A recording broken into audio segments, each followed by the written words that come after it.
Hello. So, Sorry. Hello. I'm being sweet.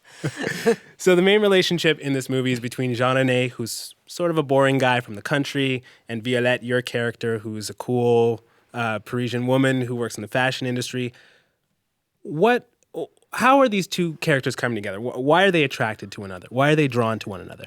Well, I wanted to show something about like how when you fall in love in your 40s, you're less attached to the superficial stuff like, what job is he doing? Is it good for my career? Or what's his, credential? Can it be, is he the same world as me? Is he dressing, especially she comes from a world that's very judgmental, which is fashion. So, but she actually lets go of everything and just falls in love with someone who is kind, loving, caring, and with whom she's having a good time with, which is basically what you want eventually in life, is to get along with someone no matter what their background is, So it's less about opposites attract and more about what's fundamentally important. Important to a relationship, yeah. And I feel like that's what the film is also about outside of the son situation, is that,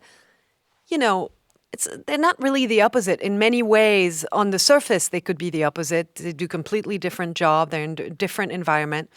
Yet they get along because they're looking for the same thing, which is like love and, having a good time, having a simple dinner. Like they don't want to have anything else. They just want to have, to be in good company, basically, And you've said that the problem with romantic comedies about women over 40 is that they still have 25-year-old problems. Yeah, and I feel like sometimes I see movies where women are in their late 40s or 40s and their problems don't really speak to me, because I had those problems when I was 25, but not now. I mean, those my superficial problems, concerns and stuff well, like my that. problems are, problems in relationship, how to make it work, because of issues around that are serious issues. And, also I think in your 40s, you're dealing with, possible death. I mean, that sounds really dark, but yes. I mean, contemplating the possibility of death is present, I think, in your 40s and probably more in your 50s and 60s as it goes, But it's like, probably in your 40s, you want to build something with someone, I mean, to me at least, and kind of stay with them until the day you die. I mean, you don't want to like have an affair and then another one and then another one, In your 20s, you kind of enjoy having... You're more concerned with making it work, is what you're... Yeah, basically. You want to make it work, but in a simple way. You don't want drama. I think you want less drama as you get older, I find. I want to talk about all these realities of relationships in a moment, but first I want to talk about Lolo. That's the kid in this movie, Violette's son. He's trying to tear this couple apart. Why did you want to tell a story about a jealous kid? Jealous is putting it mildly, by the way. Yeah, I mean, in this film, I decided it to be a kid. I mean, I was inspired by a film from the 50s like Bad Seed or Village of the Damned, where actually the bad person is actually the closest person to you, which is your child. And I've always liked that kind of stories. And also, but it could have been an ex-husband, it could have been a best friend, it could have been the kind of people that are making your life miserable and you think they're your friends or you think they're close to you, but in fact they're complete strangers, So I kind of like the idea of like the sociopath. On top of it, I find sociopath not fun in real life, but kind of fun in movies. So they're a fun character, yeah. They're fun characters because they're terrifying, and you can make... Actually, this film could be a horror film, or a comedy. I mean, either you laugh about it or you kill yourself over it, There is something oddly funny about someone with a complete lack of empathy, right? Complete lack of empathy. I mean, it's crazy. To me, it's so shocking. Like, I've met people like that. I'm like, don't you understand that I could have pain over this? Like, and they look at you blankly. I've dealt with that before, and they have no idea what I'm talking about. They have to learn human emotions, like learning your times tables. Or Yeah. that. They have to read. It's almost like a form of autism. Like they don't understand what others feel at all. And it's amazing to me. It's amazing. And there's people like that. There's people in my business that are like that, for sure. So maybe more than any other business. It does lend itself well to certain jobs. Yeah, to certain jobs. So you weren't tapping into a parent's nightmare of having a child that they think is great and it turns out is an awful person. Also I did, it's a little mix of everything. Movies, I think, for me is also I raise the question for myself. It's like, how do you raise a child and not make the wrong decision on how you bring him up? Like, if you're not supportive to a child, everyone knows it's very bad for them and they will be insecure for the rest of their life and makes their life miserable. If you put a child on a pedestal to the point that you never say no, that you're completely being stepped on all over, is it good for the child? Probably not. Is it good to not cut the umbilical cord with a child? No, eventually you've got to kick them out of their house. I just feel like it's a good thing for the kid as well. You know what I mean? Yeah, that's a common parental anxiety, I think. Yeah, and I asked myself that question, is like, will I be a perfect mother throughout my son's childhood and adulthood and like let him go? Like, I know it's going to be a fear of mine to let go of my son eventually. I mean, now he's 6, thank God I don't have to let go of him, but even letting him in after school, having fun with his friends, I'm like, oh, okay, I could be playing with you this afternoon, but you're having more fun with your friends, so you have to let them go eventually, It's a slow process. It's a slow process, but it's not easy. It's not easy. Now, Lolo is extreme, but kids do get angry when their divorced parent starts dating sometimes. Your comedy has a basis in the things we encounter in real life. Yeah, of course. I mean, it's a comedy, so it's bigger than life, but at the same time, I've seen that many times. Also, I've seen kids change, which is really the scary part. Like, I have a friend, he has a teenager, and that's the most terrifying thing is like his kid was the sweet little thing when he was little. And then as teenagers arrived, he became this monster, like rude, aggressive, hates his dad. And it's like, he told me, it's like, it's not my child anymore. Like, I don't feel it's the same person I've raised who used to hug me and kiss me and be this little boy. Like, now he's like, he wants nothing to do with me. So it's difficult to be parents because it's like, what do you do? I mean, I don't know. I've seen that in friends also, like the kids that are making parents' life hell, like really dragging their parents into, like bringing them to misery. I'm not saying, thank God, I knock on wood, I'm hitting my own head, but it's not going to happen to me, and I'll hopefully do the right thing with my son and raise him, but it's every question when you're a parent. It's like, how do you bring a child into adulthood, into being a sane person, Because at the end of the day, that child is its own universe, right? It's going to become its own person. Yeah, and you have to let him be also, which is something that, I understand, but will I be someone that is able to let go of my son? I'm not sure. I'm not sure yet. Interesting. When the time comes, I don't even want to think about it.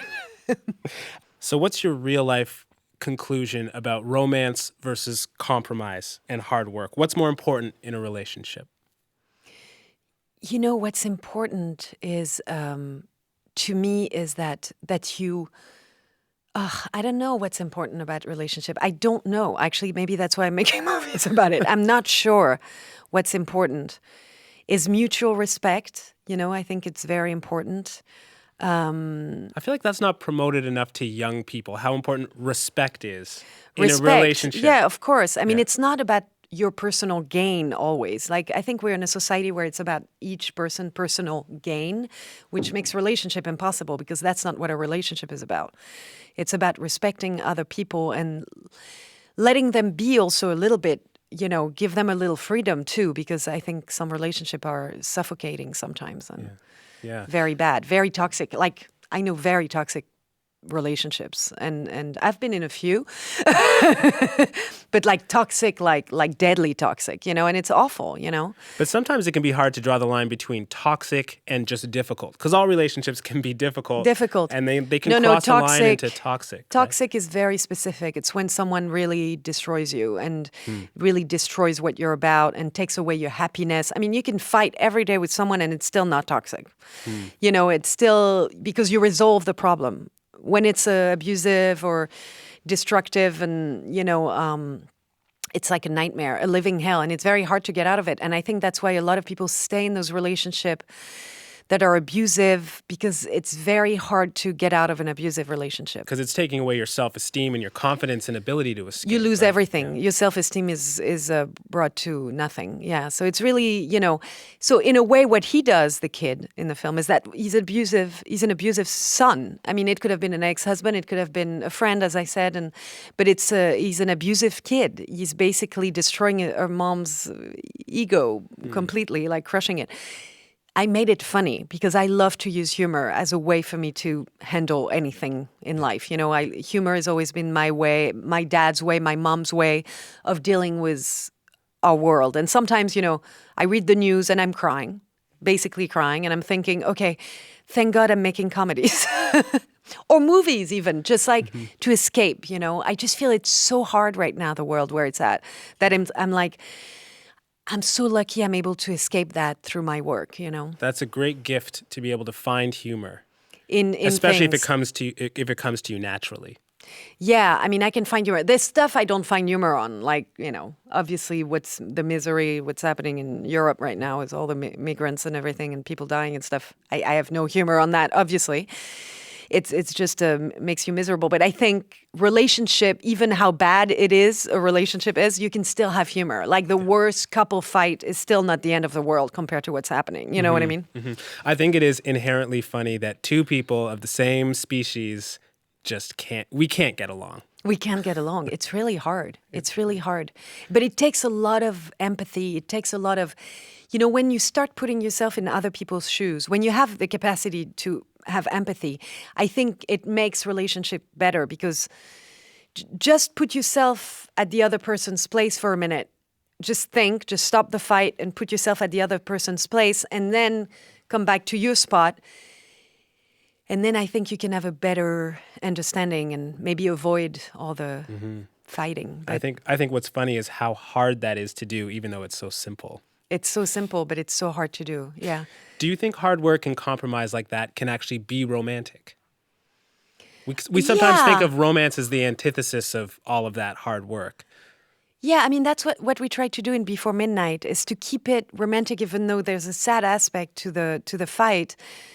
Is that how do you keep romance? I think, romance has nothing to do for me with, bringing flowers or, having all that crap that's kind of obvious of romance stuff. I think romance is about simple things like, I mean, I love cooking. So to me, I love cooking good meals for the people I love. To me, that's romantic. I don't know. Maybe I'm completely wrong, but I'm an extremely good cook, and I'm sure, I've kept a lot of my boyfriends because of my cooking.